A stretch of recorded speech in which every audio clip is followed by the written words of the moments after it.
Je m'appelle Jeanne. J'ai 72 ans. Je vis depuis toujours à Montpellier, dans la maison que j'ai construite avec mon mari, Gérard. 45 ans de mariage. 45 ans à bâtir pierre après pierre ce petit coin de paix, avec son jardin de rosiers et sa vieille table en chêne où se sont déroulés tous les repas de famille. Depuis que Gérard est parti, il y a 2 ans, je continue d'y vivre seule, mais pas malheureuse. Je lis, je fais mes promenades, je vais à la messe du dimanche et je vois mes voisines pour le café. Une routine tranquille. J'ai 3 enfants. Robert, l'aîné, 48 ans, toujours sérieux, rigide, le genre à tout vouloir contrôler. Marianne, 45 ans, douce, mais trop émotive, persuadée que tout le monde a besoin de son aide. Et Lucas, 42 ans, mon petit dernier, toujours prêt à plaisanter, mais souvent absent. Je les aime, évidemment. Mais ces derniers temps, quelque chose avait changé dans leur regard. Tout a commencé par des attentions exagérées. Robert débarquait sans prévenir pour vérifier si j'avais bien pris mes médicaments. Marianne m'appelait 3 fois par jour. « Maman, tu as mangé? Tu as bien fermé le gaz ?» Et Lucas, lui, il avait installé une caméra dans mon salon, pour ma sécurité. Ma sécurité. Voilà le mot qu'ils utilisaient pour tout justifier. Je me sentais observée dans ma propre maison. Un jeudi après-midi, ils sont arrivés tous les 3 ensemble. Rien que ça, c'était suspect.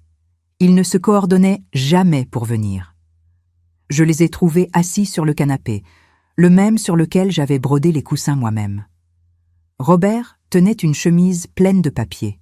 « Maman, » a-t-il commencé d'une voix solennelle, « on a beaucoup réfléchi.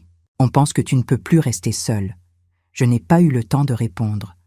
Marianne a ajouté avec un ton de douceur forcée « On a trouvé un endroit parfait pour toi, un EHPAD magnifique à la périphérie de Montpellier. Il s'appelle Les Tilleuls. Il y a un jardin, des activités, du personnel qualifié. Tu verras, tu seras bien là-bas. »« Et ma maison ?» ai-je demandé, déjà méfiante. « Ne t'inquiète pas, maman, tout est prévu, » répondit Robert. L'entrée est prévue samedi matin. Samedi? Nous étions jeudi. 2 jours. Tout était décidé. Tout signé. Sans moi. Je suis restée immobile, les mains serrées sur mes genoux. Je sentais ma gorge se nouer, mais aucune larme n'est sortie. Je ne voulais pas leur donner ce plaisir. Je me suis levée calmement pour préparer du café. En versant l'eau bouillante, j'ai entendu leur voix étouffée dans le salon. Je me suis approchée discrètement. « 2 mois, dit Lucas. En 2 mois, la mise sous tutelle sera validée et on pourra mettre la maison en vente. »« Tu as vu avec le notaire ?» demanda Robert. « Oui, le terrain est bien coté. Ça fera environ 400 000 € chacun. »« Et maman, elle ira où après ?» murmura Marianne. « On verra plus tard. Peut-être qu'elle restera là-bas. Beaucoup de résidents y finissent leur vie, non ?» Leurs rires étouffés ont traversé la cloison comme un coup de poignard. J'ai compris alors que leur décision n'avait rien à voir avec ma sécurité. Ils voulaient ma maison, mon passé, tout ce que Gérard et moi avions construit. J'ai repris mon plateau de café, le sourire figé. Je me suis assise face à eux, les ai servis poliment, puis j'ai dit d'une voix tranquille « Très bien, si vous pensez que c'est mieux ainsi, je vais y aller. » Ils m'ont regardé, surpris. Robert a soufflé, soulagé. « Tu verras, maman, c'est un endroit formidable. »« J'en suis sûre, » ai-je répondu. Mais au fond de moi, tout était clair. Ils croyaient m'écarter. Moi, je préparais déjà ma revanche. Pas une vengeance bruyante, non. Une revanche intelligente. J'allais y aller, oui, mais j'allais ouvrir les yeux, écouter, observer. Et un jour, ils comprendraient qu'ils avaient sous-estimé la mauvaise personne. Mais avant de continuer, vérifiez si vous êtes déjà abonné à la chaîne et dites-nous en commentaire de quelle ville ou pays vous nous regardez. Nous aimons beaucoup savoir jusqu'où nos histoires voyagent. C'était un samedi matin de fin d'été. Le ciel de Montpellier était clair, presque indifférent à ce qui m'arrivait.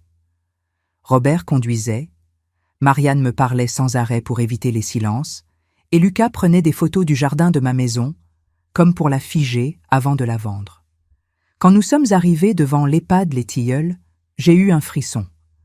Le bâtiment était grand, beige, impersonnel, avec des fenêtres toutes identiques. À l'entrée, une odeur d'antiseptique mélangée à celle d'un parfum artificiel essayait de masquer la tristesse du lieu. Une aide-soignante m'a accueilli avec un sourire mécanique. « Bienvenue, Madame Jeanne. Suivez-moi, je vais vous montrer votre chambre. » La chambre, à peine 9 mètres carrés, un lit simple qui grinçait, un petit bureau, un placard métallique, une fenêtre donnant sur le parking. Aucune trace de ce « jardin fleuri » dont Marianne m'avait parlé. Pendant qu'ils rangèrent mes affaires, mes enfants discutaient avec la direction. J'entendais des mots comme contrat de séjour, formulaire médical, assurance. Tout était administratif, froid. « On viendra te voir dimanche », dit Lucas en m'embrassant rapidement. « Oui, dimanche », confirma Marianne. « Tu verras, tu vas te faire des amis ici. » Ils sont partis dans un brouhaha de promesses. Le dimanche est venu, personne n'est venu. La première semaine a été interminable. Le matin, réveil obligatoire à 7 heures. Petit déjeuner à 8 heures, identique chaque jour. Café tiède, biscotte, compote. À 9 heures, toilette accompagnée, même si on pouvait se débrouiller seul. À midi pile, déjeuner sans saveur. À 18 heures, dîner déjà servi, comme si la nuit tombait à l'intérieur plus vite qu'ailleurs. Les activités, de simples puzzles sur une table dans la salle commune. Le kiné, vu une seule fois. Les dossiers médicaux, bâclés, survolés. L'infirmière de garde m'a administré un médicament que je ne connaissais pas. C'est le même que celui que vous preniez avant, m'a-t-elle dit. Mais la boîte était différente. J'ai commencé à observer en silence. Les semaines passaient, et les promesses de visite devenaient des excuses. Robert m'a envoyé un message. « En déplacement, je t'appelle demain. » Marianne m'a dit qu'elle avait un problème avec la voiture. Lucas n'a plus répondu. Un après-midi, dans la salle commune, j'ai rencontré Michel, un homme maigre, les cheveux blancs, toujours assis près de la fenêtre. Ancien professeur de mathématiques, il comptait les voitures sur le parking pour tuer le temps. Mes enfants m'ont mis ici quand ma belle-fille a dit qu'elle ne voulait pas d'un vieil homme à la maison. Je ne les ai plus revus depuis Noël. Il m'a regardé longuement, puis a ajouté « Faites attention ici, Madame Jeanne. Ce qu'on nous donne à avaler n'est pas toujours ce qu'on croit. » Le lendemain, j'ai fait la connaissance de Carmen, 78 ans, une ancienne infirmière. Petite, vive, avec un regard d'une lucidité rare. Elle m'a soufflé discrètement « Surveillez vos pilules. Parfois, ils changent les boîtes pour économiser. Les génériques sont mal dosés et certaines dates sont dépassées. » Ces mots m'ont glacé. Quelques semaines plus tard, un grand changement. Le docteur Auguste, directeur de l'établissement, a pris sa retraite. À sa place est arrivé le docteur Valdir, costume impeccable, sourire faux. En 2 semaines, il a renvoyé plusieurs soignants expérimentés. « Trop cher », a murmuré Carmen. Il veut des jeunes qui obéissent sans discuter. Les nouvelles recrues étaient différentes. Bruna, une aide brutale, parlait aux résidents comme à des enfants. « Allez, debout, on n'a pas que ça à faire !» Et Diego, un jeune homme toujours sur son téléphone, laissait les appels d'urgence sans réponse. Un soir, j'étais dans le couloir quand j'ai entendu des pleurs. J'ai reconnu la voix de Madame Azira, une résidente atteinte d'Alzheimer. En ouvrant légèrement la porte, j'ai vu Bruna lui arracher les draps. « Tu as encore fait pipi au lit, tu le fais exprès. Tu crois que j'ai que ça à faire ?» Madame Azira tremblait, confuse, les yeux remplis de larmes. Bruna l'a poussée contre le lit avant de sortir, furieuse. Je suis restée figée, la main sur la poignée. J'avais envie de crier. Mais je savais que si je le faisais, il me collerait une étiquette, vieille pénible, parano, sénile. Je suis rentrée dans ma chambre, j'ai pris un petit carnet que j'avais caché dans ma table de nuit, et j'ai écrit « Date, mardi, 17 heures. Bruna, maltraitance envers Madame Azira. A crié, tiré les draps, humilié la patiente. » Pour la première fois, j'avais la preuve d'un geste inacceptable. Ce jour-là, je me suis promis une chose, je noterai tout. Les dates, les heures, les noms, les faits. Parce que si personne ne voulait voir ce qui se passait ici, alors ce serait à moi de leur ouvrir les yeux. Depuis le soir où j'ai noté la première scène de maltraitance, mon petit carnet est devenu mon arme la plus précieuse. Chaque jour, j'y écrivais discrètement. Les horaires des repas, les absences du personnel, les médicaments distribués sans explication. J'avais peur qu'on le découvre, mais plus peur encore que tout cela reste sans trace. Carmen m'a très vite rejointe dans cette mission clandestine. Ancienne infirmière, elle connaissait les protocoles, les doses, les signes de négligence. « Si tu veux que ça serve à quelque chose, Jeanne, il faut être précise. Note les heures, les noms, les numéros de chambre. Et surtout, n'exagère rien. Les faits parlent d'eux-mêmes. » Michel, lui, notait les détails qu'on oublie souvent. Les jours où la sonnette d'appel restait sans réponse, quand la soupe était servie froide ou quand le médecin ne passait pas du tout. Nous étions devenus une petite équipe de résistants silencieux. 3 vieux invisibles aux yeux du monde, mais plus lucides que jamais. C'est à ce moment-là qu'est arrivée Camille, une jeune aide-soignante de 23 ans. Elle était nouvelle, maladroite parfois, mais avec un regard sincère. Un matin, je l'ai surprise en train de lire des fiches pendant sa pause. « Tu étudies ?» Elle a rougi. « Oui, Madame Jeanne. J'essaie de passer mon diplôme d'infirmière. Mais ici, ce n'est pas l'endroit pour apprendre les bonnes pratiques. » Je l'ai observée un moment. Elle me rappelait moi, à 20 ans, pleine d'énergie et d'espoir. Peu à peu, elle est devenue notre alliée. C'est elle qui m'a ouvert les yeux sur la véritable ampleur des fraudes. Un jour, elle m'a glissé un mot pendant le repas. Venez dans le local de stockage après le déjeuner, discrètement. Là-bas, elle m'a montré des cartons de médicaments. Sur certaines boîtes, les dates étaient effacées à moitié. D'autres portèrent des étiquettes différentes, collées par-dessus l'original.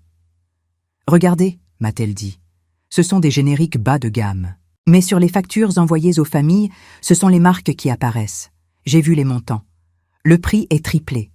Je suis restée bouche bée. Et ce n'était pas tout. Camille a ouvert un frigo du fond. Les aliments viennent d'un fournisseur low cost. Certains produits sont déjà à la limite de la date de péremption. Elle a sorti une barquette de poisson à l'odeur suspecte. Et pourtant, la direction facture des menus préparés par une diététicienne. Les activités, facturées aussi. Il y a même un budget pour la kinésithérapie 3 fois par semaine, ajouta-t-elle. Mais la kiné n'est pas venue depuis 1 mois. J'ai commencé à comprendre que les maltraitances physiques n'étaient qu'une partie du problème. Le reste était une machine à argent parfaitement huilée. Quelques jours plus tard, Michel a réussi à voir un relevé laissé sur le bureau d'une secrétaire. « Regarde ça », m'a-t-il chuchoté. « Les familles payent maintenant 8 500 € par mois. » J'ai cru mal entendre. « Combien ?» 8 500. Et il y a 6 mois, c'était à peine 2 800. Tout a explosé depuis que le docteur Valdir est arrivé. J'ai voulu en parler à mes enfants. J'ai pris mon téléphone un soir, le cœur battant. Robert n'a pas répondu. J'ai laissé un message. Rien. Marianne m'a envoyé un petit cœur, sans un mot. Lucas, silence complet. J'ai compris. Je ne pouvais plus compter sur eux. Alors, j'ai élaboré un plan. Avec Carmen et Michel, nous avons décidé de catégoriser les preuves. Maltraitance, insultes, violences, humiliation, fraude financière, factures truquées, médicaments falsifiés, violation des droits, absence de soins, nourriture impropre, abus de faiblesse. Chaque soir, j'écrivais, je datais, je rangeais soigneusement. Et chaque semaine, Carmen copiait mes notes sur des feuilles séparées qu'elle cachait dans une couverture de revue médicale. Michel, lui, gardait une clé USB dans le double fond de sa boîte à lunettes avec nos relevés et les photos qu'il avait pu prendre discrètement. Petit à petit, les tilleuls devenaient un champ de bataille silencieux. On souriait aux soignants, on disait merci, on jouait le jeu. Mais derrière nos airs résignés, on préparait une riposte. Parce que si la justice ne venait pas jusqu'à nous, nous allions l'appeler nous-mêmes. Et ce jour-là, personne ne pourrait prétendre qu'il ne savait pas. Le matin où tout a basculé, l'air semblait plus lourd que d'habitude. Le couloir sentait le désinfectant et la peur. Camille est entrée dans ma chambre, le visage pâle, les mains tremblantes. « Jeanne, il s'est passé quelque chose de grave. » Elle venait de sortir du bureau médical où le docteur Valdir avait préparé de nouvelles ordonnances. Une des résidentes, Madame Eulalie, diabétique depuis 20 ans, devait recevoir un médicament auquel elle était allergique. « Je lui ai dit que c'était dangereux », m'expliqua Camille. « C'est écrit dans son dossier, noir sur blanc. Il m'a crié dessus devant tout le monde. Je la voyais encore trembler en racontant la scène. « C'est moi le médecin ici, pas vous !» qu'il m'a hurlé. « Si vous contestez encore mes décisions, vous êtes viré. » Ce jour-là, j'ai compris qu'il n'y aurait plus de retour en arrière. Les tilleuls n'étaient plus un simple lieu de négligence, c'était devenu une machine criminelle. Le soir, j'ai réuni Carmen et Michel dans ma chambre. « Il faut qu'on agisse maintenant, » ai-je dit. « Si on attend, quelqu'un va mourir ici. » Carmen a hoché la tête. « Il faut transmettre nos preuves au parquet de Montpellier et à l'ARS Occitanie. Ils ont une cellule spéciale pour les contrôles sanitaires et sociaux. » Camille, encore bouleversée, a levé les yeux. « Je connais une adresse mail sécurisée pour les signalements anonymes. On pourrait envoyer tout le dossier de cette façon. » Alors, pendant plusieurs jours, nous avons travaillé comme des fourmis. Camille nous a apporté des copies des documents administratifs, des fiches de soins falsifiées, des factures mensuelles exagérées. Michel a réussi à enregistrer les ordres de rationnement donnés par Valdir. Réduisez les portions, les vieux gaspillent la nourriture. Carmen, de son côté, a filmé discrètement les repas avariés et les boîtes de médicaments périmés dans le placard de stockage. Le soir, ma chambre se transformait en un véritable bureau d'enquête. Nous parlions à voix basse, la porte verrouillée, les rideaux tirés. Je photographiais tout avec un vieux téléphone sans carte SIM que Michel avait caché depuis des mois. Nous avons classé chaque pièce de preuve. Fraude, maltraitance, négligence, falsification. Quand tout fut prêt, Camille a pris le dossier complet sur une clé USB. « Je vais l'envoyer depuis un téléphone public, près de la mairie », m'a-t-elle dit. « C'est plus sûr. » Je lui ai serré la main avec force. « Fais attention, ma fille. Et si quelqu'un te pose des questions, tu ne sais rien. » Le lendemain matin, elle est sortie pendant sa pause. 1 heure plus tard, elle est revenue, haletante mais soulagée. C'est fait. Le mail est parti avec tous les fichiers. Et j'ai reçu la confirmation automatique du service du parquet. Signalement reçu et transmis à l'ARS Occitanie pour instruction urgente. Pour la première fois depuis longtemps, j'ai respiré. Nous avions frappé à la bonne porte. Mais notre soulagement n'a pas duré. 2 jours plus tard, le docteur Valdir a convoqué une réunion de crise. Dans l'après-midi, Bruna et Diego se sont mis à fouiller les chambres sous prétexte qu'il manquait du matériel médical. Mon cœur s'est serré. Mon carnet était toujours caché sous le matelas. Quand j'ai entendu Bruna entrer dans ma chambre, j'ai su. Elle a tiré le drap, soulevé le matelas et l'a trouvé. « Tiens, tiens » murmura-t-elle avec un sourire mauvais. « On dirait que madame écrit des romans. » 5 minutes plus tard, Valdir faisait irruption dans la pièce.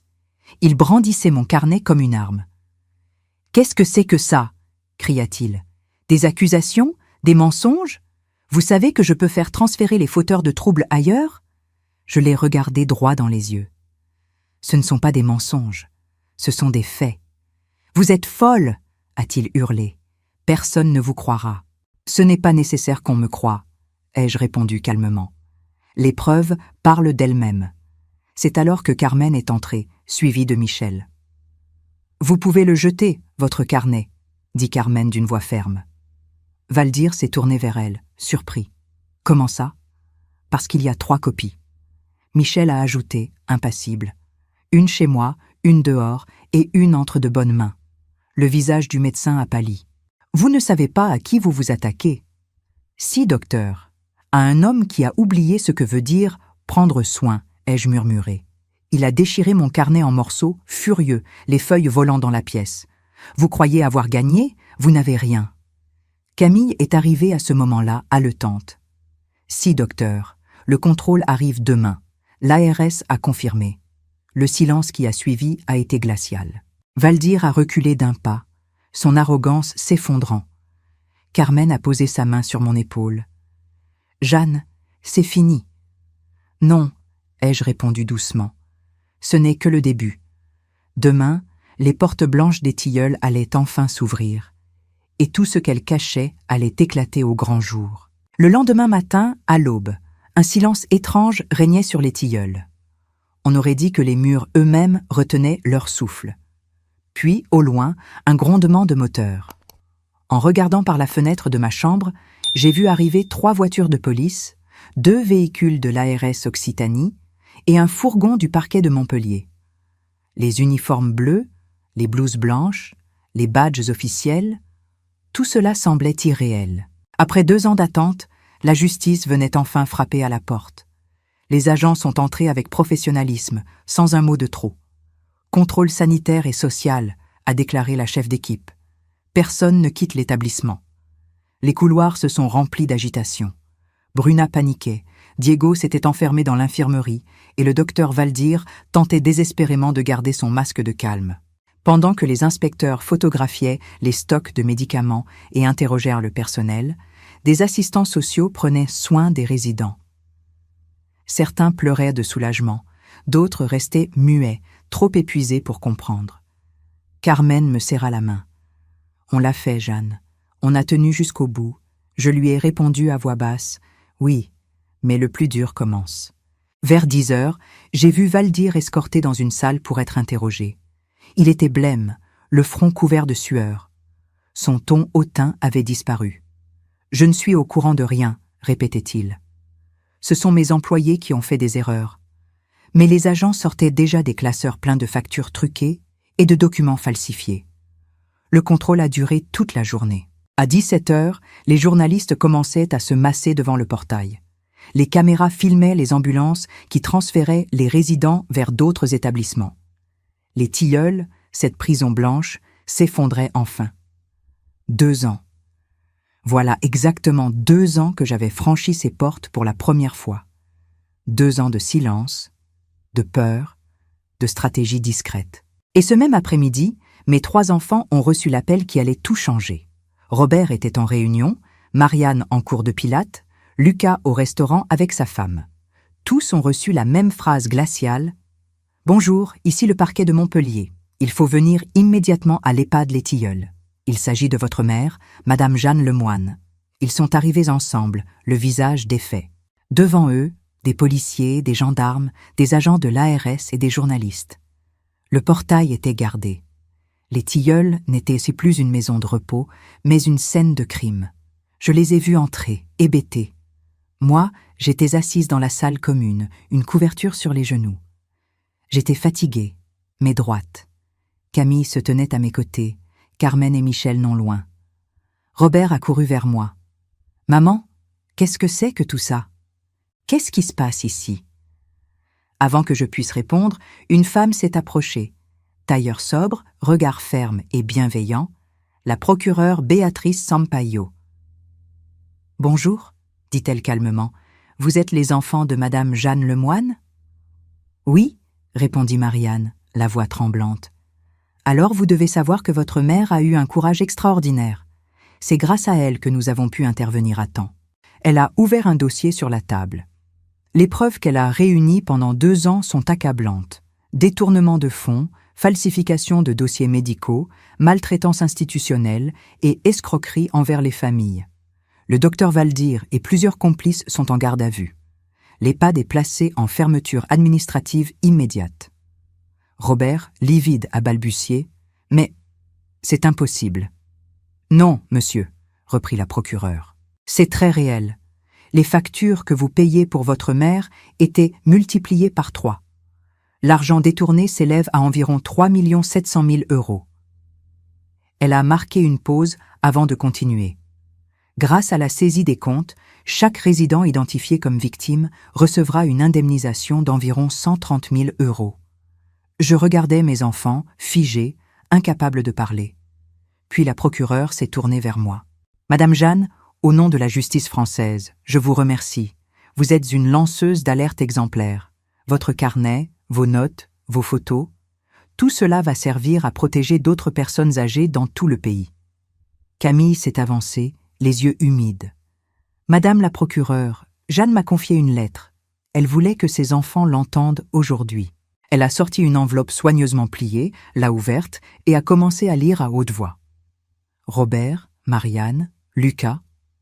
Quand vous lirez ces mots, je ne serai peut-être plus la même femme que celle que vous avez laissée ici.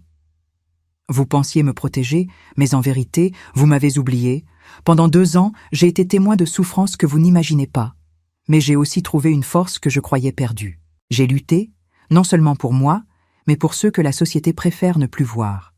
J'espère que cette vérité vous réveillera. Pas pour me plaindre, mais pour que vous compreniez. On ne protège pas en enfermant, on protège en restant présent. La voix de Camille tremblait. Robert pleurait. Marianne s'était couverte le visage. Lucas, le plus jeune, sanglotait comme un enfant. Je me suis levée lentement, soutenue par Carmen. « Ne pleurez pas, ai-je dit doucement. Je ne suis pas une victime.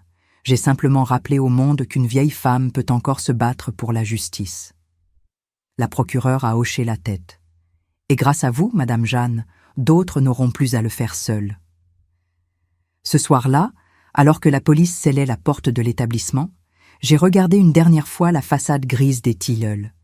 Elle n'était plus un lieu de honte. Elle était devenue le symbole d'une vérité enfin révélée.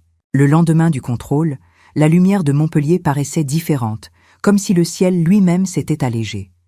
Je me sentais épuisée, mais libre. Pour la première fois depuis 2 ans, je pouvais respirer sans cette odeur d'antiseptique, sans les cris, sans la peur.